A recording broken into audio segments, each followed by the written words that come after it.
And there's another thing that someone else has commented on. Mostly, I get very loving, supportive comments, and so I'm certainly always delighted to receive them because it encourages me and it helps me go forward. We all need. I don't believe in constructive criticism. I think that's an oxymoron. So it's awfully nice when we all get the not the kudos necessarily, but yes, I understand where you're coming from. I understand it. I get it. That's about all we need. But there's a topic, and once again, I'll tell you, probably now I'm completely going to let it go because I think taking a stand on it creates conflict, and I am not about conflict. So I'm going to permit everybody to stand in it exactly where they choose to. And this is about the whole area of vaccinations. Yes, it just so happens that I have done a yeoman's job on investigation and research about this. Yeoman's job. Again, my comments would only come from a place of concern. I don't want to see anyone hurt. I understand two sides of that argument, which, of course, right there sends me into a tailspin because it needn't be an argument. There are two sides. There's two opinions. Fine. One opinion is saying, be careful. They can do as much damage as they can good. Spread them out. The other opinion is, get your kids vaccinated. So here's the email that I received yesterday. Stop using scare tactics. Get your kids vaccinated. I remember the polio epidemic in the 50s. How soon we forget. Slam smack. Well, first of all, yep, it felt like a hit to my gut because, honest to God, if you don't want to get your kids vaccinated, don't. If you want to, go do it. But I'm also going to say, at least do the research. What is happening in some of these cases? What is the $6 billion, that's B, that's capital B, dollars that have been spent to hide the fact that there are these cases and settle the cases? That's all I'm saying. Do what you darn well want to do with it, but you don't need to attack. You can have your opinion. My opinion goes out very gently with, hey, this is my opinion. Have a great time. Get your own radio show. Do what you want to do. So, you see, this conflict, I don't understand it. I do not understand on this planet the depth of anger that people go at each other when they simply have lost the ability to pick up the phone and talk. I know this gal.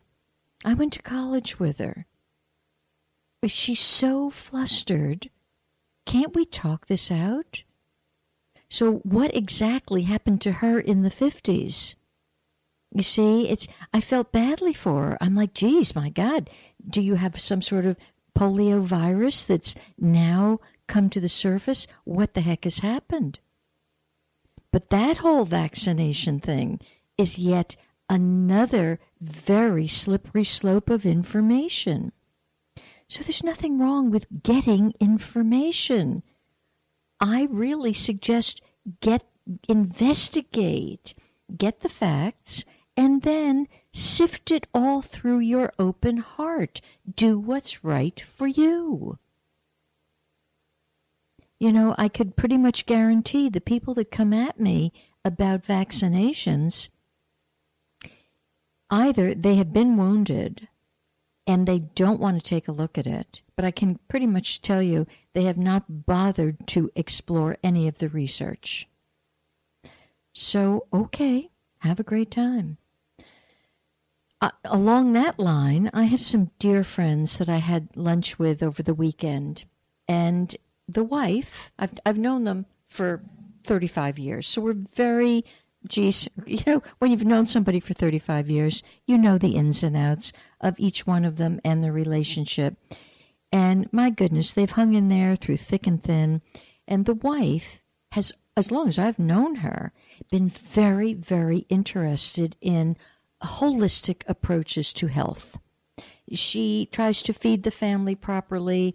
She's not into medications.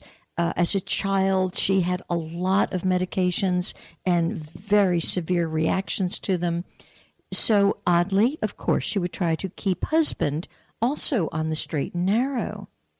10 years ago, husband had open heart surgery, and husband really hasn't quite been the same since. And he diminishes every single thing that this woman tries to tell him about natural healing. And it is astounding. Well, after we had lunch the other day, he just wasn't himself. He didn't look comfortable. He was irritable. And this is not the fellow I've known for 35 years.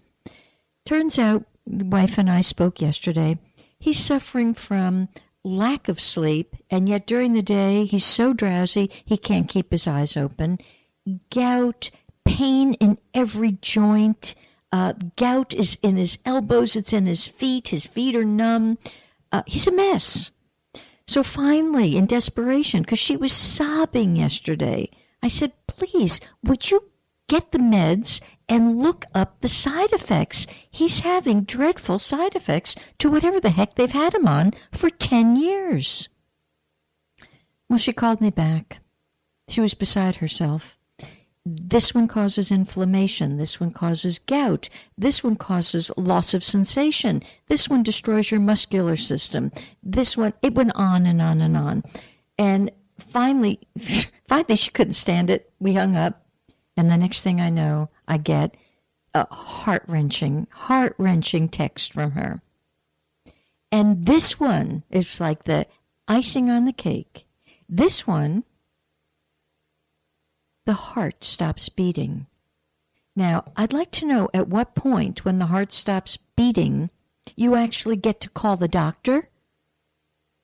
And all of this stuff, it's actually in the very fine print. So this gal who says, stop using scare tactics, dang it. Who's scared? We've got a wife who's sobbing her heart out because she can't scare her husband enough to have him listen and trade this for that and do this instead of that. Sometimes, I've been counseling people for 45 years now, and I will full on say to them at times, oh, hold on to your seatbelt here because I got to scare you. You're not getting it any other way. My job, so I thought, was to care for you and keep you in your body as long as you want to stay. So it's a very difficult dance. It's a fine line. So this drug that my dear friend is on, side effect, heart stops beating. Oh, I wonder how fine that fine print is. My girlfriend's comment was, my head is exploding. And I thought, holy smokes, you bet your head is exploding and your husband's dying. And yet, we won't read the fine print. We won't see the videos. We won't take our head up out of the sand. I understand you have free will, and I understand when you leave this plane with your head still in the sand, you will go to another plane of existence, and you can continue to keep your head in the sand. And I have to learn to simply allow. That's my job. Just allow. And I do see I have at least one caller on the line. Hi there. Hi, Elaine. Yes. It's Nancy again. And Hi, Nancy. So you know, I can't hear you real well, but I'm just going to tell you this, and then you can share with me. Okay. And I can always listen to it later. All right. I am taking a road trip across the state. Yep. To my friend who passed away about, almost 2 years ago, to her father's funeral. Okay. I'm with her sister, and her half-brother is coming, and another sister from California. There's been a lot of history of heartache and pain and anger. And so I'm trying to encourage them all to set their intentions, come with an open heart. I would like to see some healing. So I just wanted to know, how I can facilitate that, what can say to them to help the situation. Okay.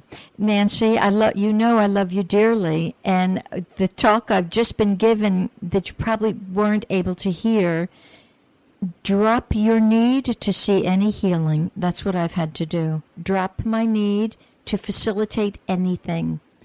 All you and I have to do is show up very fully, being present. It's a free will planet. If they want to stay in anger and hatred, then so be it. It's astounding that I would have to tell you that. You cannot change it, fix it, help it, or heal it.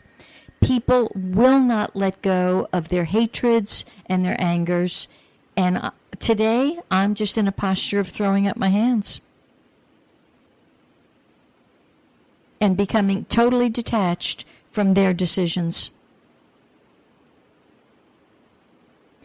So it's an interesting, we're on the cusp of a full moon here. And I trust, Nancy, that you'll get this later in the replay of it. But we are on the cusp of the full moon. And of course, it's a full moon in Scorpio. So do you not understand that people are going to be more fixed and rigid about their righteousness than any other time of the year? It's also the Wesak Festival tomorrow. And the Wesak Festival, of course, is one of those, it's a high spiritual point of the year. It's one of the 3 high spiritual points. And this has to do with really letting go of our righteousness and our resistance and our conflict. And I keep beating the drum. I think I put the drum down. Whatever. I mean, it sounds like I'm giving up. I'm simply allowing. Because I don't want to be in conflict with their conflict. Okay. So I am going to expect of you, because I know you well enough, I expect you to simply allow your light to shine quietly and beautifully. Okay. Mm-hmm. And I will meet you at the porch and we'll let our light shine together. Thank you. Mm-hmm. Yeah. You're doing great work, Nancy. I know what you do. And I think both of us we have to drop our need to help them change. Okay. Okay? It makes sense? Yeah, because you keep talking in some of your other shows about just drop it. There we go. I'm right back at we got to drop everything. Right? Just drop it. Drop everything. Drop it all. Mm-hmm. Yep. Yeah. And in the dropping of it, when we drop all of the pre-packaged stuff that we've been carrying around, what happens is then the light simply shines. Okay. And it's all taken care of. Everything is just perfect. Those who get it will the seed will grow in this go round, and those that don't, not our business. Okay. Got it? Yep. Mm-hmm. Thank you. Love you. Love you. Bye. Bye. Thank you for hanging in there. Oh, sorry about that, but thank you. Okay. Bye-bye. Bye. Here's some interesting phrases this past week that actually perked up my antenna. And when my antenna goes up, it's usually not a pretty thing. So I've been working with a gal now for about 1.5 years on some very profound issues that she's working with. And on the side, she goes also to a therapist. And now I've learned to figure out, after she's seen him, her languaging changes. And I think this therapist and I are not quite seeing eye to eye. So the other day, she comes back at me with, well, I have to look at this with a critical eye. Okay, I understand that. That's an expression that human beings use. Let's look at this with a critical eye. I'm going to tell you, the place for a